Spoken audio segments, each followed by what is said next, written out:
Hi everyone.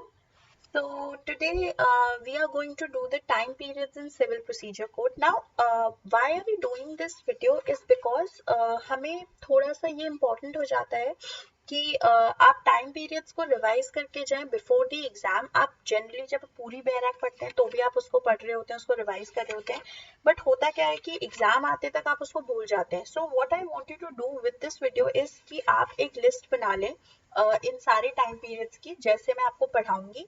And उसके बाद this will be very helpful. बस एक पेज पे बनाइएगा और या फिर इस वीडियो को बाद में दोबारा एग्जाम के पहले also just go through this video, जिससे कि सारी टाइम लिमिट्स आपकी उस सब्जेक्ट की तैयार हो जाए। इसी तरह से मैं आपको सारे सब्जेक्ट्स की जितनी भी टाइम लिमिट्स होंगी वो मैं आपको प्रिपेयर कराऊंगी। इसके पहले हमने एक लिमिटेशन एक्ट का भी वीडियो किया था जिसमें हमने आर्टिकल्स को पढ़ा था कि आर्टिकल्स में क्या क्या इंपॉर्टेंट चीजें आती हैं।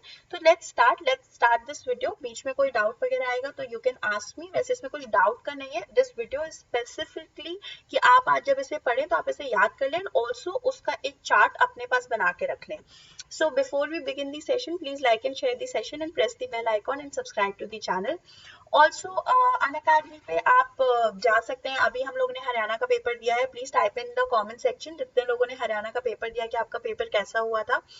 एंड ऑल्सो राजस्थान की आई होप आप सब अनअकैडमी के साथ प्रिपरेशन कर रहे होंगे। बहुत अच्छी प्रिपरेशन आप लोग की चल रही होगी। How many days? We just have 14 days left for the exam. So खूब अच्छे से प्रिपेयर करिए। Only revision is required now. So खूब अच्छे से रिवाइज करिए। मैं आप चाहती हूँ कि आप एक स्पेशल अटेंशन दे अपने इंग्लिश और हिंदी के एरियाज को।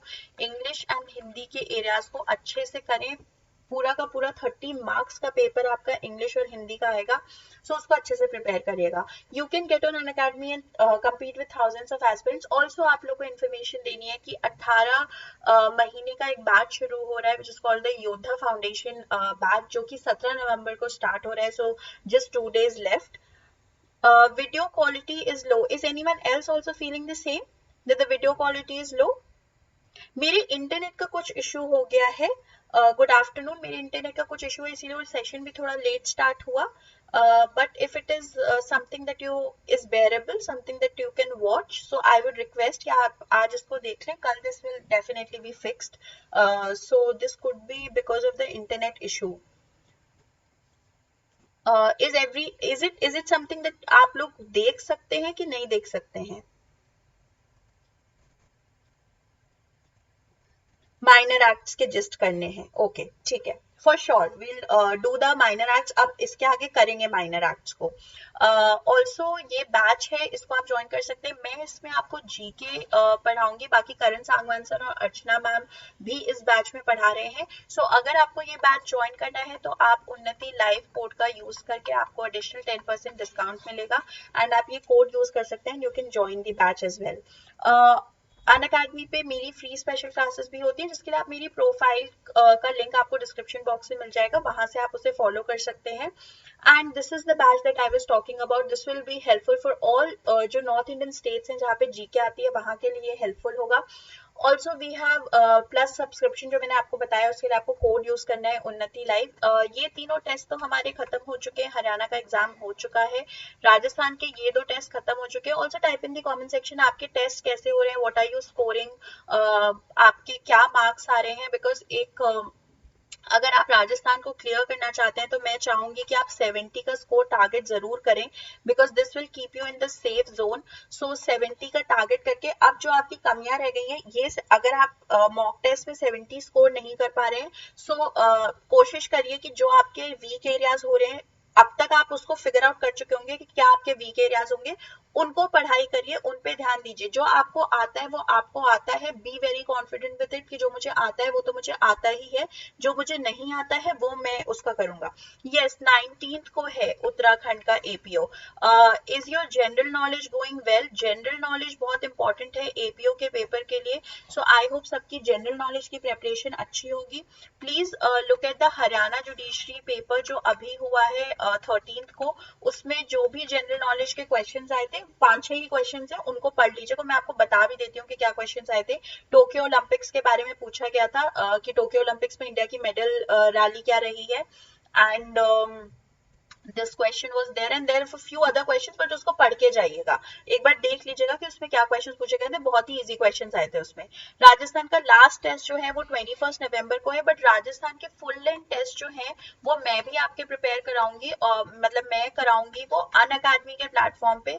सो you all should come to the Unacademy platform. वो आपको this the notification will be given in on the Telegram channel let's crack law, तो वहां से आपको नोटिफिकेशन मिल जाएगी जब भी वो टेस्ट होंगे, तो वो टेस्ट आप वहां से भी दे सकते हैं। Good afternoon everyone.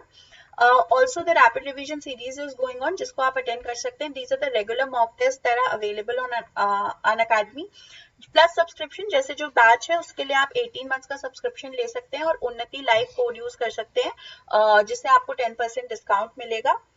When is UP judiciary expected? I think ये हमने पिछले उसमें भी बात करी थी कि यूपी जुडिशरी को अब तक आ जाना चाहिए था। बहुत हाई एक्सपेक्टेशन थी, बहुत हाई चांसेस थे कि अक्टूबर एंड नवंबर में एग्जाम मतलब नोटिफिकेशन आ जाएगी, but what it looks like is that सिर्फ नोटिफिकेशन ही आना बचा है। Whatever issue was going around it वो सब सॉर्ट हो चुका है, तो सिर्फ नोटिफिकेशन आनी बची है एंड नोटिफिकेशन आपकी आ जाएगी जो एक्सपेक्टेड है। कुछ भी दिस इज नो, ये कोई मुझे कुछ सोर्स नहीं है इसका, बट ऐसा लग रहा है कि इलेक्शंस फरवरी में है, तो शायद जनवरी में नोटिफिकेशन आनी चाहिए, depending on the date of the elections. So let's see, let's hope, let's wait till January. And anyway, matlab which language better for judiciary? Any language that you are comfortable with, any language that you are comfortable with. कोई ऐसा कोई बायस नहीं होता है judiciary exam में कि हिंदी को ज्यादा वैल्यू, इंग्लिश को ज्यादा वैल्यू, या आप कोई और स्टेट का दे रहे हैं तो वहां पे आप अपनी स्टेट लैंग्वेज में नहीं कर सकते, ऐसा कुछ भी नहीं है। Whatever language you are comfortable with, जिसमें आप किसी को एक्सप्लेन कर सकते हैं, आप अपने पेपर में एक्सप्लेन कर पाएंगे, that is a better language for you. So Unacademy का ये यूट्यूब चैनल पे आप देख रहे हैं, टेलीग्राम पे हम अनअकैडमी के इस चैनल के साथ है और आपको मेरे टेलीग्राम चैनल का लिंक नीचे मिल जाएगा।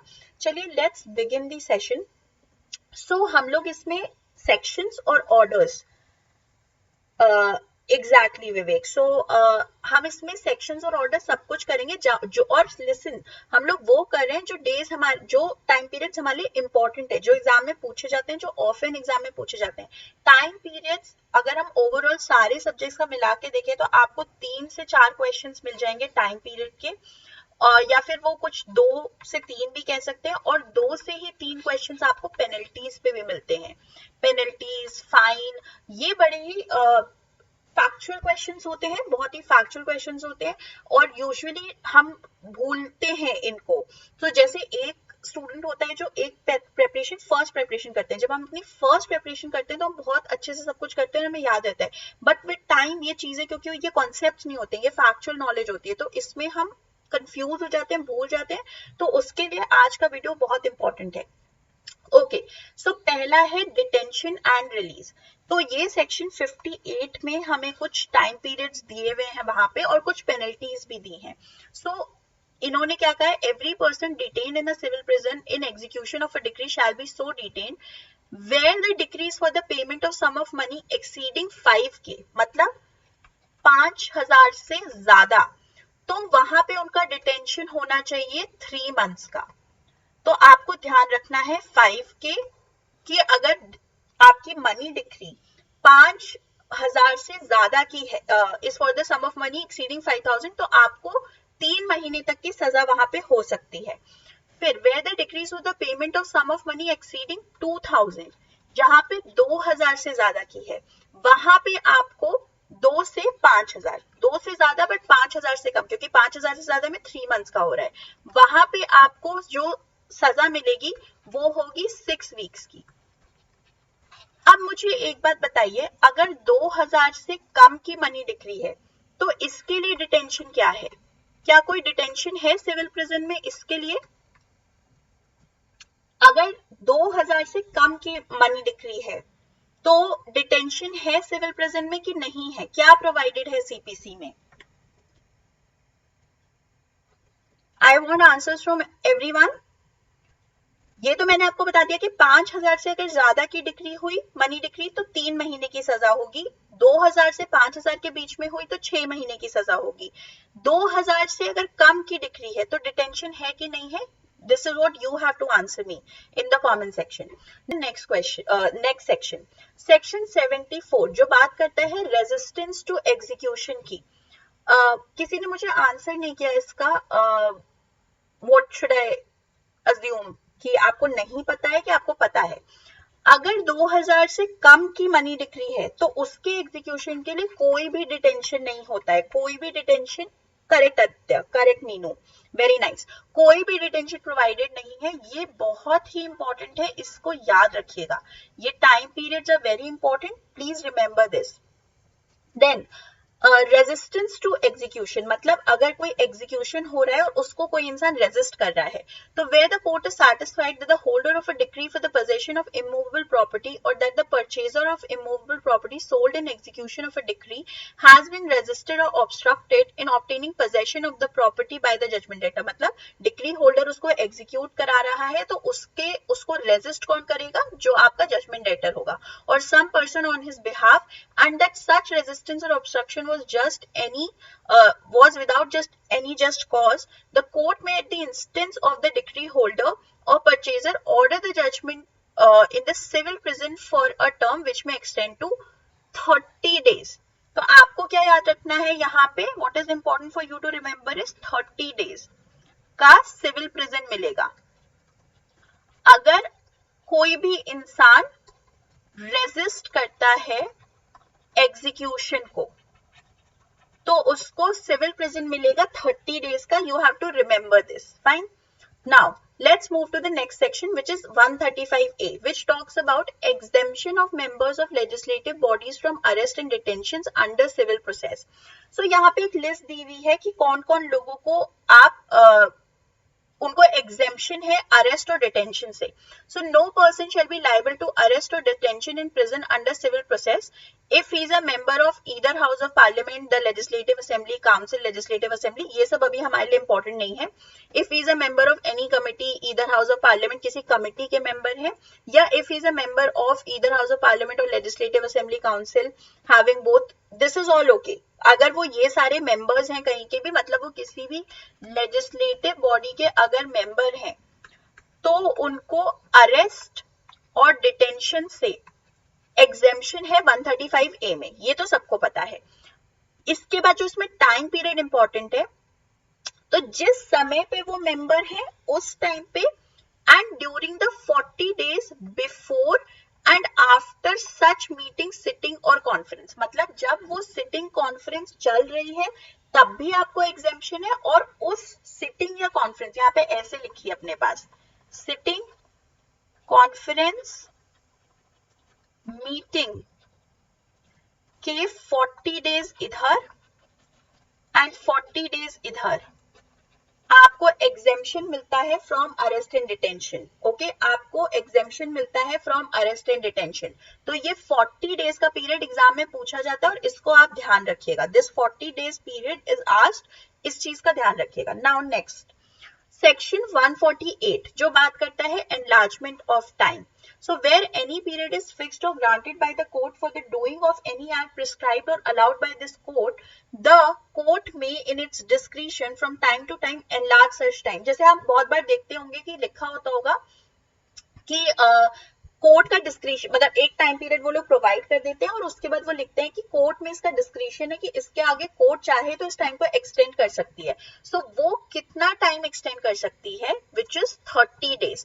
सो सेक्शन 148 में जो एनलार्जमेंट ऑफ टाइम की बात है वो हो सकता है आपका 30 डेज. ये 148 ऐसे भी एक इंपॉर्टेंट सेक्शन है, तो आपको ये समझना है कि कौन से टाइम पीरियड, किस टाइम को एनलार्ज कर रहे हैं. जैसे आपके बैरक में बहुत जगह पे लिखा होता है कि कोर्ट अपने डिस्क्रिशन से कई बार टाइम को एनलार्ज कर सकती है. जैसे कहीं पे 30 डेज टाइम पीरियड दिया है तो उसको लिखा होता है कि एक्सटेंड कर सकती है कोर्ट. तो ये जो एक्सटेंशन है ये आपको 148 में मिलता है और ये मैक्सिमम 30 डेज का हो सकता है according to section 148. Now section 148A, right to lodge a caveat. तो caveat is a different topic altogether. आपको अगर पढ़ना है तो वो हम उसको सीपीसी में पढ़ेंगे, बट यहाँ पे हम क्योंकि सिर्फ टाइम लिमिट्स को याद कर रहे हैं तो हम इसकी टाइम लिमिट देखते हैं कि क्या है. एक कैविएट अगर आप कोर्ट में डालते हो तो कैविएट क्या होता है? कैविएट बेसिकली ये होता है कि मैं ये बोल सकती हूँ कि अगर ये मेरे खिलाफ कल जाके कोई केस करते हैं तो मुझे उसका नोटिस दिया जाएगा, इसके लिए आप कैविएट कोर्ट में डालते हो। तो ये कैविएट का जो सर्वाइविंग पीरियड है ये 90 दिन का होता है, और ये एक पेट क्वेश्चन है ऑफ ऑल द एग्जामिनेशंस। आपसे जरूर से ये सवाल पूछा जाता है। So where a caveat has been lodged under subsection 1, such caveat shall not remain in force after the expiry of 90 days. Very very important.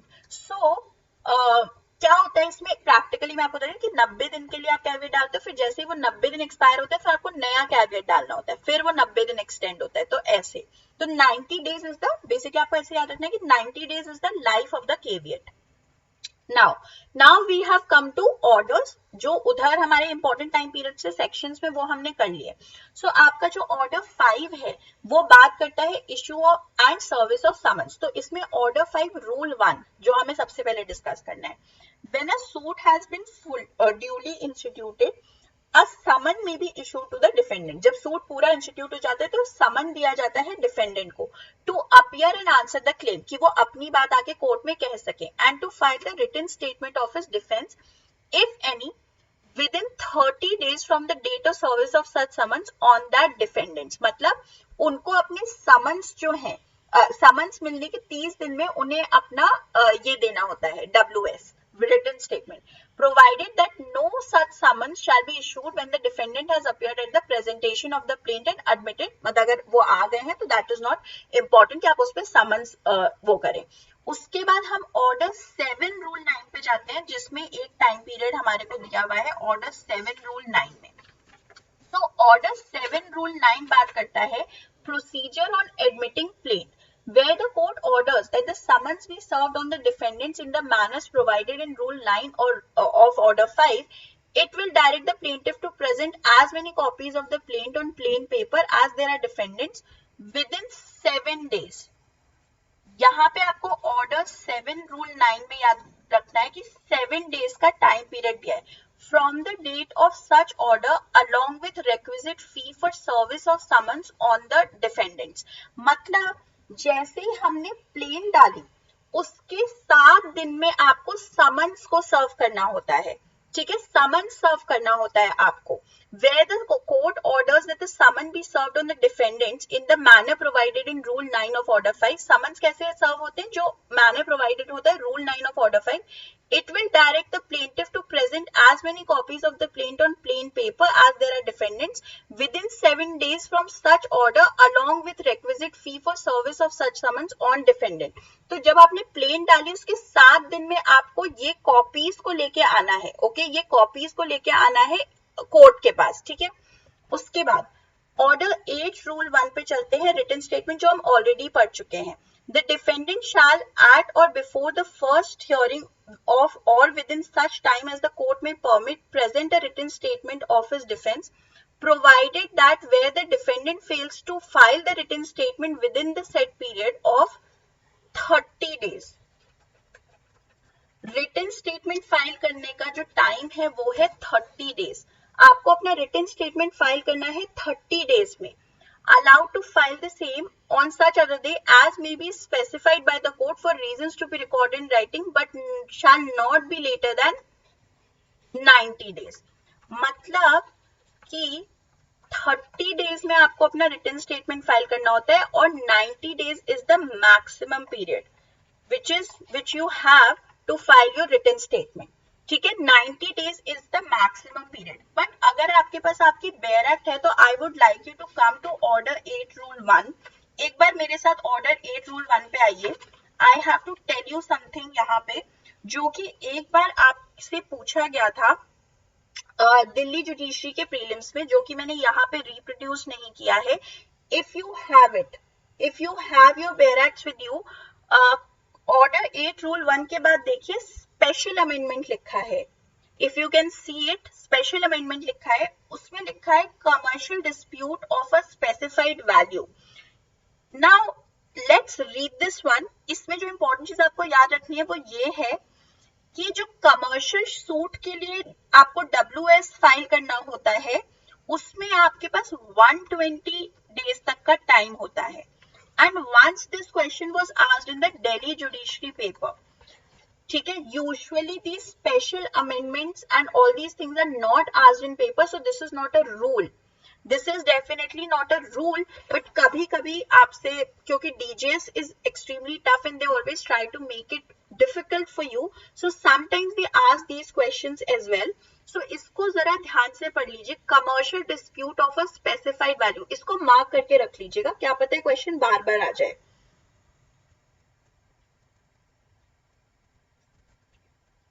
कि अगर आपको 30 डेज का टाइम देना है. 30 days would be an appropriate answer. WS file करने का time 30 days है, but जो आपका क्वेश्चन है आदित्य, वो मैंने देखा है कई जगह पे कि कई जगह पे 90 डेज भी इस चीज का आंसर दिया होता है, but according to me most legitimate answer here would be 30 days. And जो आपका मैक्सिमम पीरियड अगर आपसे पूछा गया है तो वो 90 डेज का होता है. लेकिन एक बार ये कमर्शियल डिस्प्यूट का देख लीजिए मेरे साथ, जिससे कि आपको कुछ मिस ना हो जाए. In its application to any suit in respect of a commercial dispute of a specified value, in order 8 rule 1 substitute the following proviso, namely, provided that where the defendant fails to file the written statement within the set period of 30 days, he shall be allowed to file the written statement on such other day as may be specified by the court for reasons to be recorded in writing and on payment of such costs as the court deems fit, but which shall not be later than 120 days. So remember, commercial dispute में जो maximum time है आपके पास वो 120 days का है. So I hope you all will remember this. Now let's move forward. Order 9 rule 5 की बात करते हैं. Dismissal of suit where plaintiff after summons return unserved fails for 7 days to apply for fresh summons. आपको summons के लिए apply करने का 7 दिन का टाइम है आपके पास. तो अगर आप एक बार आपने समन सर्व कराए और वो फेल हो गए, वो समन सर्व नहीं, जो कि एक बहुत ही मतलब जैसे कहते हैं ना रेगुलर फिनोमेना है कि समन सर्व हुआ, समन फेल हो गए, तो आपका सूट डिसमिस हो जाएगा अगर आप वो समन सर्व हो अनसर्व वापस आए और उसके 7 दिन के अंदर आपने फ्रेश समन्स के लिए अप्लाई नहीं किया. ये कह रहे हैं ऑर्डर 9 रूल 5 में, ये 7 दिन का यहाँ पे तात्पर्य है. Whereafter a summons has been issued to the defendant or to one of the several defendants and returned unserved, the plaintiff fails for a period of 7 days. क्योंकि एक बार वो unserved है तो आपको वापस से अप्लाई करना है उसके लिए. From the date of the return made to the court by the officer ordinarily certifying to the court returns made by the serving officers to apply for issue of fresh summons, the court shall make an order that the suit be dismissed as against such defendant unless the plaintiff has within the set period satisfied the court. हमें बाकी नहीं पढ़ना, हमें सिर्फ 7 दिन का ध्यान देना है जो ऑलरेडी इसके मार्जिनल हेडिंग में ही लिखा हुआ है. Let's move to order 11 rule 7. Order 11 किस चीज की बात करता है? Give me in the comment section. Order, अच्छा ये सामने आपके चलो लिखा ही है, इंटेरोगेटरीज की बात करता है order 7. So any interrogatory may be set aside on the ground that they have been exhibited unreasonably or vexatiously or struck out. मतलब कोई interrogatory जो आपने दी थी वो उसको हमने we are setting it aside because वो एक unreasonable है, वो vexatious है, on the ground that they are prolix, oppressive, unnecessary or scandalous, and any application for this purpose may be made within 7 days after service of interrogatories. ये किस चीज की बात कर रहे हैं? ए ने बी को कुछ इंटेरोगेटरीज दिए. अब बी को ऐसा लगता है कि ये जो इंटेरोगेटरी है ये प्रोलिक्स है. प्रोलिक्स मतलब टू लॉन्ग, बिना बात के जबरदस्ती की बातें लिखी हुई हैं. ये ऑपरेसिव है, अननेसेसरी है, स्कैंडलस है, और वो चाहता है कि हम इसको स्ट्रक आउट कर दें, ठीक है, या फिर सेट असाइड कर दें. तो उसको 7 दिन में 7 डेज में इस चीज के लिए अप्लाई करना होगा. Okay, is this clear? तो ये ऑर्डर 11 रूल 7 में 7 डेज टाइम पीरियड दिया है इस चीज का. Now order 12 rule 4. ऑर्डर 12 किस चीज की बात करता है? एडमिशंस की. ऑर्डर 12 किस चीज की बात करता है? एडमिशंस की. So any party may by notice in writing at any time not later than 9 days before the day fixed for the hearing call on any other party to admit for the purposes of suit only any specific facts or facts mentioned in such notice. 9 दिन के अंदर एक party दूसरी party को बोल सकती है, notice दे सकती है कि प्लीज आप आइए और एक स्पेसिफिक बात को, स्पेसिफिक फैक्ट को एडमिट करिए. And in case of refusal, आपने उनको बोला एडमिट करने के लिए बट उन्होंने किया रिफ्यूज या निग्लेक्ट कर दिया उस चीज को, to admit the same within 6 days after service of such notice. Such notice का क्या मतलब है, यहां से स्टार्ट करते हैं. ये है 9 दिन. आपको 9 days का any party may by notice in writing at any time not later than 9 days before the day fixed for the hearing. मतलब 9 दिन, हियरिंग के 9 दिन पहले आपको ये करना होगा, आपको उनको बोलना होगा कि प्लीज आप आइए और एडमिट करिए. वो अगर रिफ्यूज कर देते हैं, अब सपोज आपने उन्हें नोटिस यहाँ पे दिया था, तो and in any case of refusal और neglect to admit the same within 6 days after service of such notice or within such further time as may be allowed by the court, the cost of proving such fact shall be paid by the party so neglecting or refusing. इस notice के सर्व होने के 6 दिन में जो ये party है जिसने निग्लेक्ट किया है उसको कॉस्ट देने होंगे. तो ये 9 days है जिसमें आप किसी पार्टी को बोलते हैं कि प्लीज आप आइए और एडमिट करिए एक स्पेसिफिक फैक्ट को. अगर वो उसे निग्लेक्ट कर देते हैं तो जिस दिन आपका नोटिस वहां पहुंचा था उसके 6 दिन के विद इन उनको ये कॉस्ट पे करनी होंगे फॉर रिफ्यूजिंग. ओके, तो ये 9 days और ये 6 days आपको याद रखने हैं ऑर्डर 12 रूल 4 के. ओके, ऑर्डर 12 रूल 4 के. Now we have come to order 16. Order 16 rule 1 discuss करते हैं. ऑर्डर 16 रूल, ऑर्डर 16, अच्छा पहले आप मुझे ये बताइए ऑर्डर 16 किस चीज की बात करता है. वैसे वो यहाँ पे आपको दिख ही रहा होगा कि ऑर्डर 16 किस चीज की बात करता है. ऑर्डर 16 बात करता है summoning and attendance of witnesses की. ओके, अटेंडेंस ऑफ विटनेसेस की. Now list of witnesses. अब क्या होता है, जो आप विटनेसेस लेके आ रहे होते हैं ना, उनकी आपको लिस्ट देनी होती है, और उन विटनेसेस को आपको समन करना होता है. जो दो ऑर्डर 16 बात बेसिकली कर रहा है, जो हम विटनेसेस को समन करते हैं कि आप आइए और मेरे लिए विटनेस बनिए. ओके, सो ऑन और before such date as the court may appoint and not later than 15 days after the date on which the issues are settled, the parties shall present in court a list of witnesses whom they propose to call, either to give evidence or to produce documents and obtain summons to each person for their attendance in court. What it is talking about? ये बात कर रहा है कि let's say ये दिन था, ये हमारी फर्स्ट हियरिंग थी. इस दिन इश्यूज डिसाइड हुए. इश्यूज डिसाइड होने का क्या मतलब होता है, one party is asserting and another party is denying. यहां पे फिर इससे आपके निकलते हैं इश्यूज. ये इश्यूज डिसाइड होने के 15 दिन में आपको अपनी लिस्ट ऑफ विटनेसेस देनी होती है. आपको अपनी लिस्ट ऑफ विटनेसेस देनी है 15 days, विद इन 15 days. तो यहाँ पे लिखा नॉट लेटर देन 15 days. सो यहाँ पे 15 days का ये मतलब है, this is the meaning of 15 days. Okay, कि आपने अपनी, जिस दिन हमारे इश्यूज डिसाइड हुए हैं उस दिन हमने, इश्यूज का सेटलमेंट कहा जाता है उन्हें, सेटलमेंट ऑफ इश्यूज, तो उस दिन हमने, उसके 15 दिन से हमको अपनी लिस्ट ऑफ विटनेसेस देनी है. Then we have come to order 18 rule 4, जिसमें भी एक वेरी इंपॉर्टेंट टाइम पीरियड, हमारे लिए बहुत ही important time period order 18 rule 4 में. नाउ ऑर्डर 18 रूल 4 जो है बहुत लंबा सा है, बट हमें ऑर्डर 18 रूल 4 सब रूल 5 में वो टाइम पीरियड दिया है, बट हम इसको पूरा पढ़ते हैं क्योंकि आपका रिवीजन होता है. आप जितनी बार पढ़ोगे उतनी बार आपका रिवीजन होगा. तो ऑर्डर 18 रूल 4 कहता है recording of evidence. In every case the examination in chief of a witness shall be on affidavit and copies thereof shall be supplied to the opposite party by the party who calls him for evidence, provided that where documents are filed and the parties rely upon the documents, the proof and admissibility of such documents which are filed along with affidavit shall be subject to the orders of the court.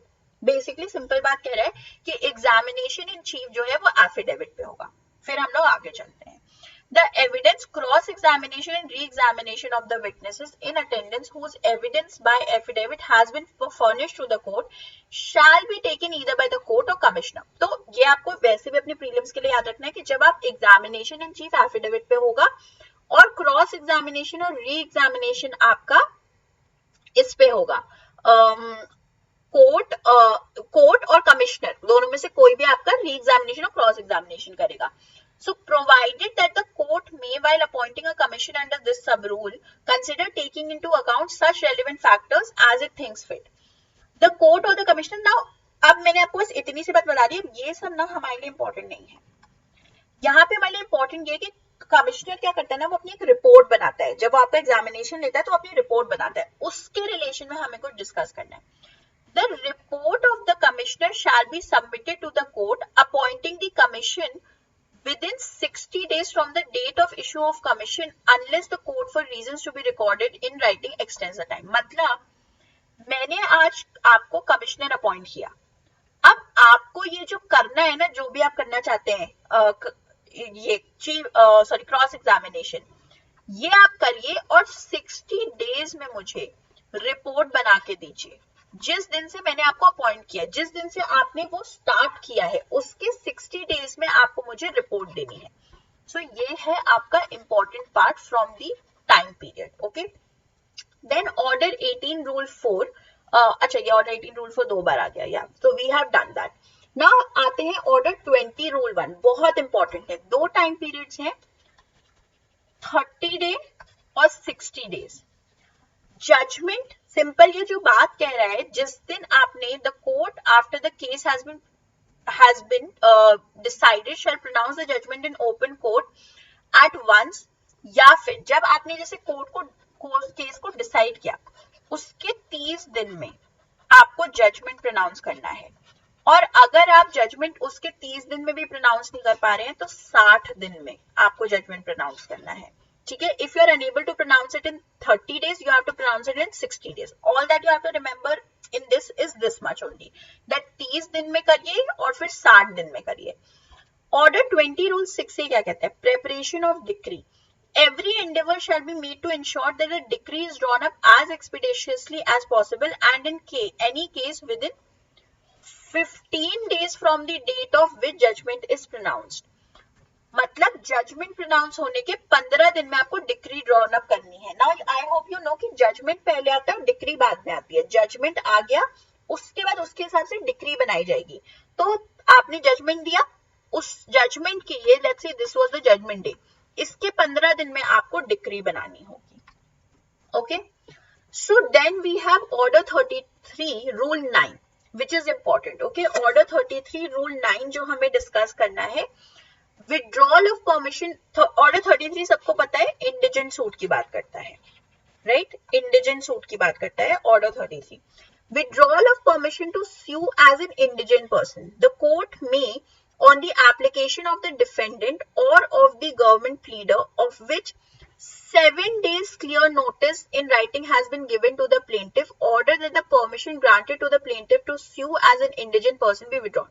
ये basically बात ये कर रहा है कि court ने आपको permission दे दी थी कि आप जाइए and please go on and sue as an indigent person, but court ये विड्रॉ कर रहा है, ये परमिशन को विड्रॉ करना चाहता है. तो द कोर्ट में ऑन द एप्लीकेशन, और ये किसकी एप्लीकेशन पे हो रहा है? डिफेंडेंट की, और ऑफ द गवर्नमेंट प्लीडर, या फिर गवर्नमेंट प्लीडर ने ये अप्लाई किया कि इनका जो आपने अलाउ किया इनको इंडिजेंट की तरह स्यू करने के लिए, उसको कैंसिल कर दीजिए. Of which 7 days clear notice in writing has been given to the plaintiff, order that the permission granted to the plaintiff. मतलब 7 दिन का नोटिस दिया जाएगा परमिशन को विड्रॉ करने के पहले. प्लेंटिफ से परमिशन विड्रॉ करने के पहले उसको 7 दिन का समय दिया जाएगा कि आप इंडिजेंट पर्सन की तरह अब स्यू नहीं कर सकते. तो ये आपको ध्यान रखना है. Then we are on order 37 rule 3. Can you tell me what is order 37? Order 37 किस चीज की बात करता है? ये भी आपका एक प्रीलिम्स का क्वेश्चन है, सीधे डायरेक्टली पूछा जाता है कि ऑर्डर 37 में क्या दिया है. Please put it in the comment section. Order 37 क्या बात करता है? Good afternoon Jaideep. ऑर्डर 37 किस चीज की बात करता है?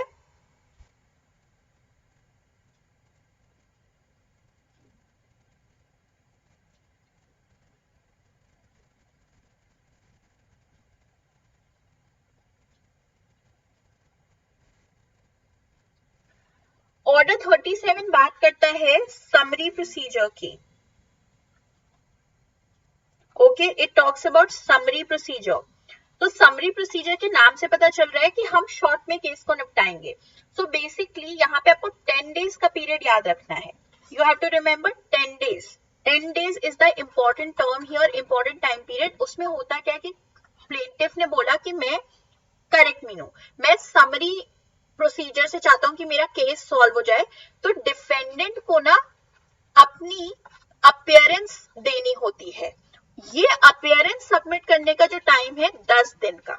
जब से डिफेंडेंट को ये पता चलता है कि अच्छा ये सूट जो है वो समरी प्रोसीजर से होगा, जब उस पे समन सर्व होते हैं और उसे पता चलता है कि अच्छा ये सूट जो है वो समरी प्रोसीजर से रिजॉल्व किया जाएगा, तो उसको 10 दिन में अपनी अटेंडेंस वहां पे देनी होती है. अगर वो ये 10 दिन में अपनी अटेंडेंस नहीं देता तो उसका जो डिफेंस है ना वो स्ट्रक आउट हो जाता है.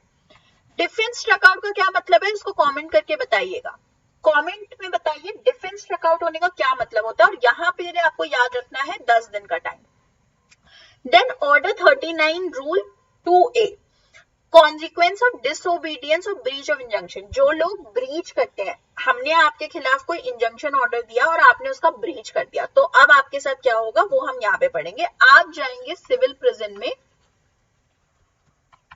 3 महीने के लिए. All that you have to remember here is 3 months. नहीं, हाँ मतलब हाँ, okay, you got the logic. Ex parte का मतलब कि आपका डिफेंस स्ट्रक आउट होने का मतलब ये होता है कि आपको डिफेंड नहीं करने दिया जाएगा. जो कुछ प्लेंटिव बोल रहा है उसके बेसिस पे हम केस को डिसाइड कर देंगे. It's almost equivalent to ex parte. Good, very good. So civil prison में 3 महीने के लिए आपको जाना होगा अगर आपने डिसोबे किया, हमने आपको कोई इंजंक्शन दिया था तो. ऑल दैट इज देयर, वो यहाँ पे यही है, यहाँ पे आप देख सकते हो. And may also order such person to be detained in civil prison for the term not exceeding 3 months.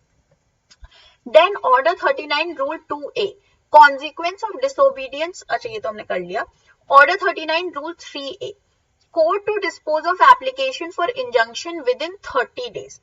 जो भी एप्लीकेशन इंजंक्शन मांगने के लिए लगाई जाती है उसका डिस्पोजल 30 डेज में करिए. इसका लॉजिक भी है, इसको ध्यान रखने के लिए मैं वैसे आपको बता रही हूँ कि जैसे आपके पास अगर कभी गलती से यहाँ पे बहुत लंबा टाइम लिखा हो ना, 60, 90, 120 दिन, तो आपको ध्यान रखना है कि इसमें ना मिनिमम वाला टाइम नहीं होगा. 15 दिन होगा तो वो आंसर नहीं होगा. भैया मैं आपको एक लॉजिक से बता रही हूँ. इंजंक्शन मांग रहे हो, इंजंक्शन टेम्पररी इंजंक्शन मांग रहे हो, तो वो तो कहीं बीच में मांग रहे हो ना केस के, कि आपको बड़ी जल्दी है कि आप किसी चीज को रुकवाना चाहते हो या किसी चीज को कराना चाहते हो, तो उसके लिए उसकी एप्लीकेशन भी बड़ी जल्दी ही डिसाइड होनी चाहिए. तो 30 दिन के within. Where an injunction has been granted without giving notice to the opposite party, the court shall make an endeavour to finally dispose of the application within 30 days from the date on which injunction was granted. तो उसको आप ये करोगे, ठीक है. Now order 45 rule 2 क्या कहता है, ये आज का हमारा ऑर्डर 35 रूल 2 जो है, दिस इज द लास्ट, ये हमारी लास्ट इंपॉर्टेंट टाइम लिमिट है. ऑर्डर 45 क्या किस बारे में है, कैन यू टेल मी. पहले ऑर्डर 45 जरा मुझे बताइए कमेंट करके कि ऑर्डर 45 किस चीज की बात करता है. यूजुअली ऑर्डर 45 बड़ा इग्नोर्ड सा ऑर्डर रहता है, उसको कोई पढ़ता नहीं है ऑर्डर 45 को. Can you tell me what is order 45.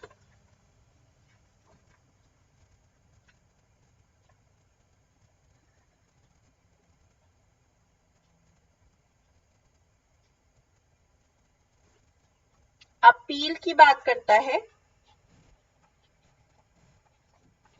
To the Supreme Court. Very nice, Rajat. So application to court whose complaint of whoever desires to appeal to the Supreme Court shall apply by petition to the court whose decree is complained of. Every petition under subrule 1 shall be heard as expeditiously as possible and endeavor shall be made to conclude the disposal of the petition within 60 days. Okay? ये चीज आपको करनी है.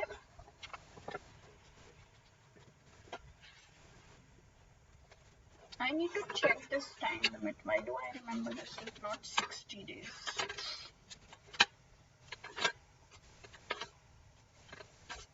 Yeah, 60 days में इसका disposal करना होगा आपको, ठीक है.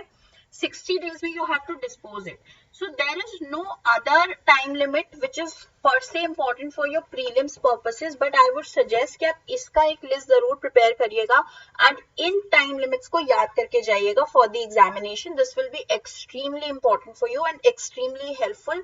एक बार आपके पास ये लिस्ट है, और ये बहुत ज्यादा है भी नहीं, this is too less.